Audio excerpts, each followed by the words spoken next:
News hour morning ಎಡಿಷನ್ಗೆ ಮತ್ತೆ ಸ್ವಾಗತ. ರಾಜ್ಯಸಭಾ ಚುನಾವಣೆಗೆ ನಾಮಪತ್ರ ಸಲ್ಲಿಕೆಗೆ ನಾಳೆ ಕೊನೆ ದಿನ. ಕಾಂಗ್ರೆಸ್ನಲ್ಲಿ ಇನ್ನೂ ರಾಜ್ಯಸಭಾ ಟಿಕೆಟ್ ಅಭ್ಯರ್ಥಿಗಳ ಆಯ್ಕೆ ಫೈನಲ್ ಆಗಿಲ್ಲ. ಈ ವಿಚಾರದಲ್ಲಿ ಇನ್ನೂ ಲಾಬಿ ನಡೀತಾನೆ ಇದೆ. ಕಾಂಗ್ರೆಸ್ಗೆ ಸುಲಭವಾಗಿ 3 ಸ್ಥಾನಗಳು ಲಭಿಸುತ್ತವೆ. ಅದರಲ್ಲಿ ನಾಸಿರ್ ಹುಸೇನ್ ಪುನರಾಯ್ಕೆಯಾಗೋದು ಆಲ್ಮೋಸ್ಟ್ ಖಚಿತ. ಆದರೆ ಇನ್ನೂ 2 ಸ್ಥಾನಗಳು ಯಾರ ಪಾಲಾಗುತ್ತವೆ ಅನ್ನೋದು ಸದ್ಯದ ಪ್ರಶ್ನೆಯಾಗಿದೆ. ಪ್ರಶಾಂತ್, ನಾಳೆ ಕೊನೆಯ ದಿನ ನಾಮಪತ್ರ ಸಲ್ಲಿಕೆಗೆ ಇನ್ನೂ ಇತ್ಯರ್ಥ ಆಗಿಲ್ಲ. ಬಹುಶಃ ಇವತ್ತು ಸಂಜೆ ಹೊತ್ತಿಗೆ ಕಾಂಗ್ರೆಸ್ನ ಯಾರು ಕ್ಯಾಂಡಿಡೇಟ್ ಅಂತಕ್ಕಂಥದ್ದು ಫೈನಲ್ ಆಗುತ್ತೆ. ನಾಸಿರ್ ಹುಸೇನ್ ಒಂದು ಈಗಾಗಲೇ AICCಯ ಕೆಲಸದಲ್ಲಿ ತೊಡ್ಕೊಂಡಿದ್ದಾರೆ, CWCಯಲ್ಲಿದ್ದಾರೆ, ಖರ್ಗೆ ಅವ್ರಿಗೂ ಆತ್ಮೀಯರು. ಹೀಗಾಗಿ ನಾಸಿರ್ ಹುಸೇನ್ ಒಂದು ಹೆಸರು ಫೈನಲ್ ಆಗುತ್ತೆ. ಇನ್ನುಳಿದಂತೆ 2ನೇ ಹೆಸರು ಪ್ರಾಯಶಃ ದಿಲ್ಲಿಯಿಂದ ಬರುತ್ತೆ ಅಂತ ಅನಿಸುತ್ತೆ. ಅಭಿಷೇಕ್ ಮನು ಸಿಂಘ್ವಿ ಅವರ ಹೆಸರು ಜಾಸ್ತಿ ಓಡ್ತಾ ಇದೆ. ಅವ್ರಿಗೆ ರಾಜಸ್ಥಾನದಿಂದ ಕಳೆದ ಬಾರಿ ಅಕಾಮಿಡೇಟ್ ಮಾಡಲಾಗಿತ್ತು. ಈ ಬಾರಿ ಇಲ್ಲಿಂದ ಅಕಾಮಿಡೇಟ್ ಮಾಡ್ತಕ್ಕಂಥ ಸಾಧ್ಯತೆಗಳಿದೆ.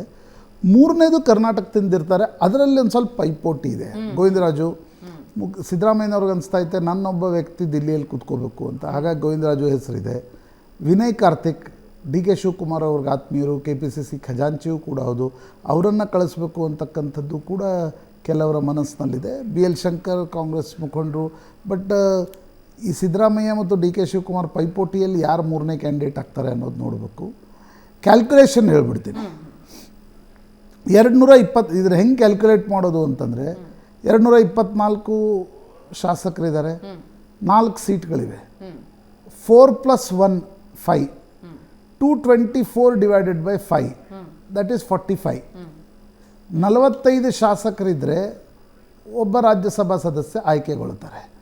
ಅಲ್ಲಿಗೆ ಕಾಂಗ್ರೆಸ್ ಸುಲಭವಾಗಿ 3ರನ್ನು ಆಯ್ಕೆ ಮಾಡ್ಬೋದು. BJP ಒಬ್ಬರನ್ನು ಆಯ್ಕೆ ಮಾಡ್ಬೋದು. ಎಡಿಷ್ನಲ್ ಆಗಿ ಅವ್ರ ಬಳಿ 19 ಉಳಿಯುತ್ತೆ. JDS 19 ಬಂದರೆ 38 ಆಗುತ್ತೆ. ಕಾಂಗ್ರೆಸ್ ಬಳಿ 3ನೇ ಸೀಟ್ ಗೆಲ್ಲಲಿಕ್ಕೆ ಎಲ್ಲ ರೀತಿಯಾಗಿರ್ತಕ್ಕಂಥ ಅವಕಾಶ ಕಾಂಗ್ರೆಸ್ಗಿದೆ. ಆದರೆ ಕುಪೇಂದ್ರ ರೆಡ್ಡಿ ಅವ್ರನ್ನ ಹಾಕಿ 3ನೇ ಸೀಟ್ ಏನಿದೆ ಕಾಂಗ್ರೆಸ್ದು ಅದನ್ನು ತೆಗೆದುಕೊಳ್ತಕ್ಕಂಥ ಪ್ರಯತ್ನ ಮಾಡಬೇಕಾ ಅಂತಕ್ಕಂಥದ್ರ ಬಗ್ಗೆ ಒಂದು ಚರ್ಚೆ, ಒಂದು ಸ್ಟ್ರಾಟಜಿ BJP ಮತ್ತು JDS ಪಾಳಯದಿಂದ ನಡೀತಾ ಇದೆ. ಬಟ್ ಸುಲಭ ಅಲ್ಲ ಅಂತ ನನಗನ್ಸುತ್ತೆ. ಯಾಕಂದರೆ ಅದರಲ್ಲಿ ಆಮೇಲೆ ನೀವು ಸೆಕೆಂಡ್ ಪ್ರಿಫರೆನ್ಸ್ ವೋಟ್ಸನ್ನು, ಈಗ ಫಸ್ಟ್ ಪ್ರಿಫರೆನ್ಸ್ ಆದಮೇಲೆ ಸೆಕೆಂಡ್ ಪ್ರಿಫರೆನ್ಸ್ ವೋಟ್ಸ್ ಬರುತ್ತೆ. ಅದನ್ನು ಕೂಡ ಅದರ ವ್ಯಾಲ್ಯೂಯೇಷನ್ ಕೂಡ ಇರುತ್ತೆ. ಆ ಕಾರಣದಿಂದ ಕಾಂಗ್ರೆಸ್ ಸುಲಭವಾಗಿ 3 ಗೆಲ್ಲಬಹುದು. ಅನ್ಲೆಸ್ BJP JDS ಏನೋ ಸ್ಟ್ರಾಟಜಿ ಮಾಡಿ ಕಾಂಗ್ರೆಸ್ನಿಂದ ಸೆಳೆದುಕೊಳ್ಳತಕ್ಕಂಥ 7 ಶಾಸಕರನ್ನು ಸೆಳೆದುಕೊಳ್ಳಿಕ್ಕೆ ಈಗ ಸಾಧ್ಯ ಇದೆ ಅಂತ ನನಗೆ ಅನಿಸ್ತಾ ಇದೆ. ರೈಟ್. ಇದೇ ಸುದ್ದಿಯೊಂದಿಗೆ ಇವತ್ತಿನ ಚರ್ಚೆ ಮುಗಿಸೋಣ. ಪ್ರಶಾಂತ್, ಧನ್ಯವಾದ ಚರ್ಚೆಯಲ್ಲಿ ಭಾಗಿಯಾಗಿದ್ದಕ್ಕೆ. ವೀಕ್ಷಕರೇ, ಇದು ಇವತ್ತಿನ ನ್ಯೂಸ್ ಅವರ್ ಮಾರ್ನಿಂಗ್ ಎಡಿಷನ್. ನೇರ, ದಿಟ್ಟ, ನಿರಂತರ ಸುದ್ದಿಗಾಗಿ ನೋಡ್ತಾ ಇರಿ ಏಷ್ಯಾನೆಟ್ ಸುವರ್ಣ ನ್ಯೂಸ್.